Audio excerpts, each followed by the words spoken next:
साधूनां विनाशाय च दुष्कृतां विनाशाय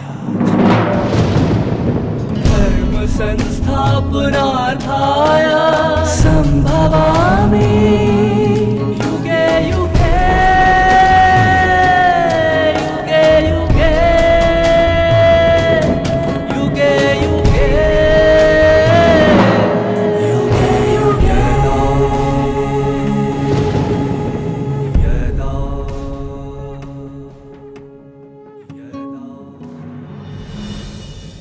जब धर्म की अति ग्लानि होती है तब मनुष्य ईर्ष्या, छल, घमंड में चूर होकर स्वयं को ही भगवान मानने लगता है और परिणामवश दुख एवं पीड़ा की अति हो जाती है।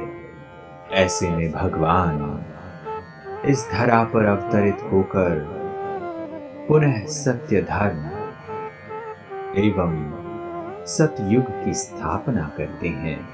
परमात्मा के इस महान कार्य में वह आत्माएं उनकी सहयोगी बनती हैं जो अपनी कुरीतियों को पहचान कर उनको बदलने का प्रयत्न करती हैं। ओम शांति।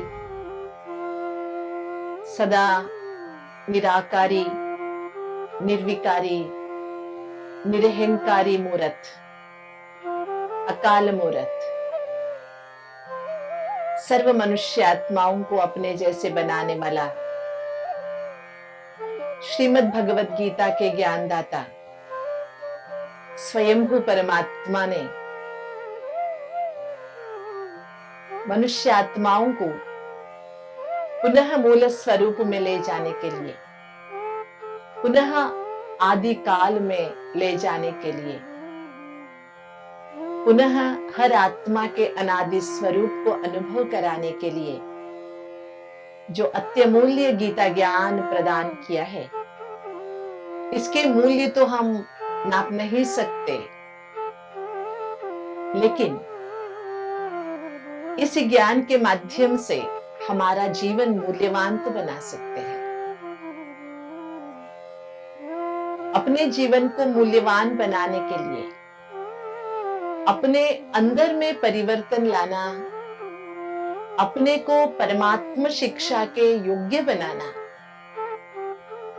अपने गलतियों का एहसास करना बहुत जरूरी है। गुरुकुल में 4 शिष्य पढ़ रहे थे। चारों को एक बहुत अच्छे व्याकरण का समझाने देने के बाद गुरुजी ने सभी को एक होमवर्क दिया, क्लास वर्क का है। 1 घंटे सभी जो मैंने सिखाया उसी के बारे में चिंतन करते बैठना, कोई एक दूसरे से बात नहीं करना, चुप होके बैठना, मौन से बैठना, कोई दूसरे से बात नहीं करेगा। और उन्होंने अपने दूसरे काम के लिए 1 घंटे के लिए दूसरी जगह गए। 1 घंटे के बाद लौटे तो देखते हैं यहाँ पर जो 4 शिष्य थे उसमें से तीनों तो आपस में बहस कर रहे थे। हुआ यूं, पहले एक व्यक्ति ने कहा, अरे अरे देखो ना, तेरे ऊपर छिपकली गिर रही है। ऐसे दूसरे को कहा, दूसरे ने कहा, अरे तूने चुप्पी तोड़ दी, गुरुजी ने कहा था चुप रहने के लिए, तो क्या हुआ, तेरे ऊपर छिपकली गिर रही थी इसीलिए तो मैंने बोला। तीसरे ने बोला, आप दोनों फेल हो गए, आप दोनों ने गुरुजी के आदेश का पालन नहीं किया। ऐसे तीनों, तू गलत है, मैं गलत नहीं हूं, तू गलत है, मैं गलत नहीं हूं, इसी आरोप प्रत्यारोप में बहस कर रहे थे। उतने में गुरुजी पधारे।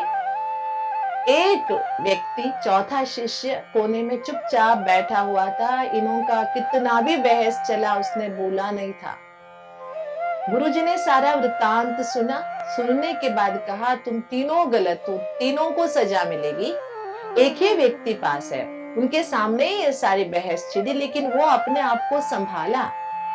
और तुमको भी अपनी गलती सुधारना होगा। एक दूसरे के ऊपर आरोप प्रत्यारोप करने से आप गलती से छूट नहीं जाओगे। इसके कारण मैंने गलती किया, किसी के कारण भी किया होगा, किया तो तुमने ना, तो भोगना पड़ेगा। बहुत अच्छा लगता है ऐसी बातें सुनते हुए, लेकिन क्या हम अपनी गलती के एहसास कर पाते हैं? गलती का एहसास होगा तभी तो हम खुद को बदल सकेंगे। आजकल तो असुरी संपदा की इतनी जोरदार जबरदस्त बढ़ावा है कि गलती किया तो क्या हुआ, मनुष्य ही तो गलती करते हैं, हम भगवान थोड़े हैं। ऐसे अपनी गलती को भी हम जस्टिफाई करते हैं। देखिए, इसलिए तो इतने कोर्ट कचहरी भरे पड़े हैं। हर कोई अपनी गलती की जस्टिफिकेशन कर रहा है, और गलती की जस्टिफिकेशन करने के हजारों तरीके, इससे मैंने कम किया है, ऐसे जस्टिफिकेशन। इसी के कारण तो दुनिया में बदलाव तो आ रहा है, लेकिन ऊर्ध्वमुख की ओर नहीं, अधोमुख की ओर, पतन की ओर चल रहे हैं मनुष्य। इसलिए ऐसे आसुरी संपदा से बाहर निकलने के लिए एक बात तो हम अपने मन में पक्का करेंगे कि हर किसी को अपनी गलती का एहसास करना होगा, तभी बदलाव हो सकता है। आरोप प्रत्यारोप से कुछ नहीं होना है। मुझे क्या करना है? अहंकारम बलम दर्पम कामम क्रोधम च संश्रिताः मामात्मा परदेहेषु पद्विषन्तोऽभ्यसूयकाः। मनुष्य आत्मा जबकि उसे पता हुआ है कि वो नरक की ओर ही जा रहा है, फिर भी उसकी जो अंदर अहंकार बला हुआ है, यहाँ पर एक बल शब्द का प्रयोग है। वो बल क्या है? आप मतलब गलती की ओर धकेलने वाला बल है। दर्प माना घमंड, काम, क्रोध, ये सभी मिश्रण है। इसके साथ भगवान से भी द्वेष करना, ममात्मा परदेहेषु। भगवान किसी के शरीर में प्रवेश किया है, उसके साथ भी ईर्ष्या द्वेष करना। प्रद्विषन्तो भयासुका मतलब उसके अंदर है असूय, मतलब किसी के साथ जलसी है, द्वेषासूया की भावना है। ये बढ़ता ही जा रहा है। पहले हम सोचे किसके आधार पर? जो ये श्लोक हमें बता रहा है, अहंकार से शुरू होता है। अहंकारम, उसके पीछे बलम दर्पम, उसके पीछे काम क्रोधम च संश्रिताः, बाद में भगवान के प्रति भी ईर्ष्या द्वेष की भावना, बाद में किसी से जलसी की भावना, जलने की भावना। प्रद्विषन्तोऽभ्यासूयकाः। ये बात तो तय हो गई कि मनुष्य आत्मा में पहले जब देह का अहंकार आता है, पैसे का अहंकार आता है, रूप का मद आ जाता है, या जिस जाति में कुल में जन्म लिया उसका अहंकार आ जाता है, उसके पीछे वो अपने आप में उसी को बल मान के चलता है, अहंकार को ही बल मान के चलता है, जिससे घमंड बढ़ जाती है। और घमंड के कारण आप देख रहे हैं, अपना घमंड दिखाने के लिए किसी का बलात्कार कर दो, किसी के ऊपर भी ये कर दो, क्रोध से नाश कर दो उसको, उसे कुचल डालो, उसे मार डालो, कोई फर्क नहीं पड़ रहा है।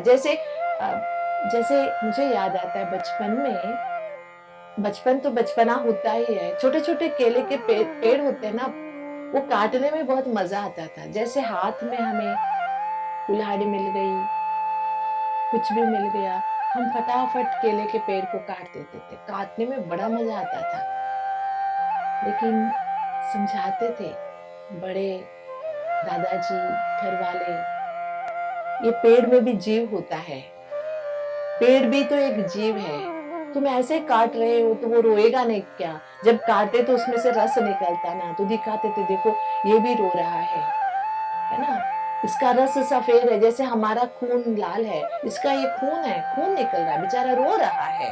अपने आप मरना और किसी को मारना, ये दोनों अलग है ना बच्चा। ऐसे समझाते थे। समझो घरों में हम खेलने के लिए काली मिर्च लेते थे। काली मिर्च तो महंगी होती है, घर में रहता था तो हम मुट्ठी भर ले लेते थे। तो हमें समझाते थे काली मिर्च है ना, तुम इससे खेलोगे, इसे खो दोगे, इसे खराब कर दोगे तो ये सांप बनकर काटेगा। ऐसे हमें थोड़ा सा डरा कर, थोड़े से समझा कर, एक जीव जंतु तो छोड़ो, पेड़ पौधे के बारे में भी इतनी अच्छी भावनाएं बिठाते थे।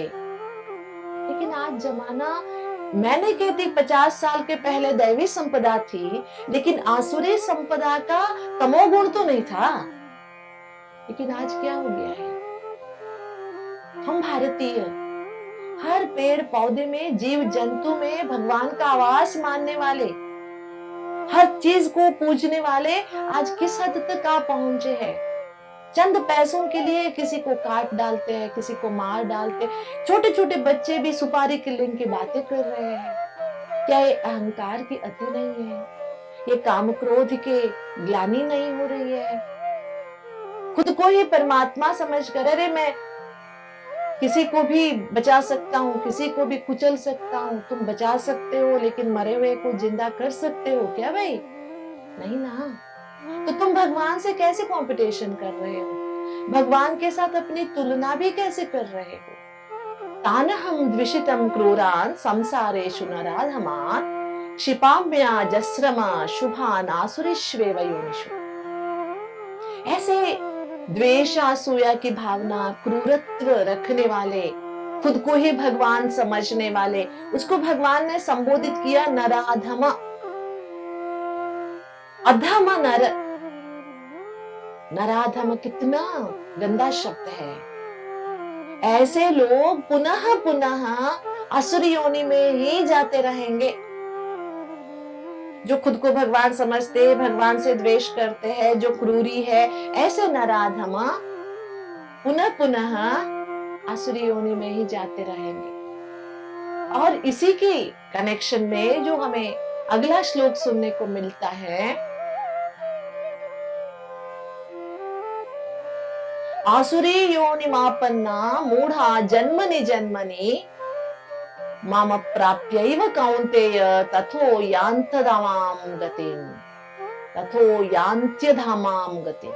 अधम गति को ही पाता रहता है, पुनः पुनः ऐसी जन्म लेता रहता है। अर्जुन के लिए कहते हैं असुर योनि में ही जन्म लेना। अगर खुद को नहीं सुधारा, अगर खुद की गलती को महसूस नहीं किया, गलती को समझने के बाद भी जस्टिफाई करते हुए अगर रह जाएंगे, तो पुनः पुनः आसुरी जन्म में ही जन्म लेना पड़ेगा। तो क्या सोच रहे हैं? आज कईयों का प्रश्न है, आसुरी स्वभाव होने के बावजूद भी अगर भगवान के बारे में उनको विश्वास है, तो क्या वो पुनः असुर बनेंगे? ये ऐसी बातें हो गई, दोनों साथ में तो नहीं रह सकते। आसुरी स्वभाव के साथ भगवान के प्रति श्रद्धा तो हो ही नहीं सकती है। अगर है तो वो दिखावा है, अंधश्रद्धा है, कहीं तो डर है इसलिए दिखावा कर रहे हैं। अगर भगवान के प्रति श्रद्धा है तो उनमें ये आसुरीता की तमोगुण हो नहीं सकता। दूसरा इंपॉर्टेंट बात क्या है? आज दूसरा प्रश्न सभी के मन में क्या है? हम बहुत अच्छे हैं लेकिन हमारे बच्चे ऐसे क्यों हैं? यही तो पिछला कर्म है। हमने अपने आप को अच्छा महसूस किया लेकिन हमारे अंदर जो आसुरीता है उसको पहचान नहीं सके। या तो हमारा पिछले जन्म में बहुत आसुरी कर्म किए होंगे जिसके फलस्वरूप हमें ऐसे बच्चे मिले हैं। या ये भी है कि हमारे बचपन में हमने थोड़े से उम्र आने के बाद सुधारा होगा, पहले हमने कुछ बुरा कर्म किया होगा। कुछ तो होगा, नहीं तो कर्म के हिसाब किताब के बिना किसी के साथ ऐसा हो ही नहीं सकता है। ठीक है, अगर हमने मान लिया कि हमारे अंदर आसुरीता है, हमने जान लिया, हमने अपनी गलती का एहसास कर लिया, तो अभी हमें बदलना है। ये कैसे? आगे चलकर भगवान तो बताएंगे, लेकिन हम छोटी सी एक बात आपके साथ शेयर जरूर करना चाहेंगे। एक दिन एक व्यक्ति ने घर के दरवाजे पे खटखटाहट सुनी। कोई दरवाजा खटखटा रहा था, तो खुद जाके इसने दरवाजा खोला। सामने जो व्यक्ति खड़ा था ये पहचान नहीं पा रहा था। सामने वाले ने पूछा कि तुमने पहचाना नहीं? जब तुम दुख में होते हो तो मुझे बुलाते हो, हर बार मुझे ही कोसते हो, हर बार मुझे ही कहते हो कि अगर तुम साथ देते ऐसे नहीं होता। तो मैं भगवान हूँ, ईश्वर हूँ। ये हंस पड़ा, भगवान ईश्वर ऐसे ही कौन आएगा? फिर उसने कहा नहीं, तुम्हें सुधारने का एक मौका देने में आया हूं, लेकिन घर में किसी को मैं दिखाई नहीं दूंगा, एक तुझे ही दिखाई दूंगा। इसने थोड़ा सा नेग्लेक्ट किया, लेकिन फिर से उसने कहा, जो घर के दरवाजे के सामने खड़ा था, देखो पूरा दिन तुम्हारे साथ रहूंगा, तुम्हें देखता रहूंगा, तुम्हारे को ही दिखाई दूंगा, किसी को नहीं दिखाई दूंगा। तो ठीक है। इतने में माँ ने आवाज लगाई, अभी तक सोया है क्या, उठो, कितना देर हो गया, मैं चाय ला के रखी हूँ, गरम चाय, ठंडी हो जाएगी, उठ के पियो। ये कुछ चिल्लाने वाला ही था माँ के ऊपर। तब उसे याद आया भगवान मुझे देख रहा है, उसने चुपचाप चाय पी ली। उसके बाद ये तैयार हो रहा था, चीजें नहीं मिल रही थी, चिल्लाने के लिए मुंह खोल ही रहा था, तब याद आया अरे मुझे भगवान देख रहा है। तब नहीं चिल्लाया। नाश्ता कर रहा था, थोड़ी सी मिर्ची ज्यादा हो गई थी, माँ के ऊपर चिल्लाने वाला था, तब फिर याद आई। ऑफिस गया, जाते समय गाड़ी खराब हो गई, मैकेनिक पर चिल्लाने वाला था, तब फिर सोचा कि अरे ये सीसी कैमरा भगवान की लगी हुई है मेरे ऊपर। ऐसे सवेरे से शाम हो गई, हर काम करते समय इसे याद रहा कि भगवान मुझे देख रहा है, तो इसमें बहुत सुधार आ गया। शाम हो गई, रात हो गई, तब भगवान ने कहा, देखा मैं तुझे देख रहा था, तो तेरा आज दिन कैसे बीता? उसने कहा, अरे यही तो मुसीबत थी, तुम देख रहा था इसीलिए मैं हर बार सोच के बोल रहा था, हर बार सोच के चल रहा था, नहीं चिल्लाया, नहीं गुस्सा किया, नहीं फेंका, कुछ नहीं किया, बहुत शांति से। और अब देखो ना, सुकून लग रही है मुझे अंदर से, अच्छी नींद भी आएगी, गोली खाने की जरूरत महसूस नहीं हो रही। छोटी सी कहानी, लेकिन हमारी ही कहानी। इतना आसुरी संपदा के बारे में सुनने के बाद क्या हम एक छोटी से ये प्रयास कर सकते हैं? कोई देखे ना देखे, भगवान हमें जरूर देख रहा है। कोई रहे ना रहे, भगवान हमारे साथ जरूर है। तो क्या हमारे अंदर की आसुरी शक्तियां कम नहीं होगी? हो सकती है ना, ऐसे हो सकता है अगर हमने अपने ऊपर ही एक चैलेंज लिया तो। व्हाई नॉट, क्यों नहीं होगा, होगा जरूर। कहते हैं ना, अगर मैं ठान लूं तो कुछ भी कर सकता हूं, तो ठान लीजिए ना, किसने मना किया है? ठान लीजिए कि आज से मैं ये मान के चलूंगा, मेरे हर कदम भगवान के सीसीटीवी कैमरा के एरिया में है, वो देख रहा है मुझे, जहां भी जाऊं, जो भी करूं, हर जगह वो मेरे साथ है।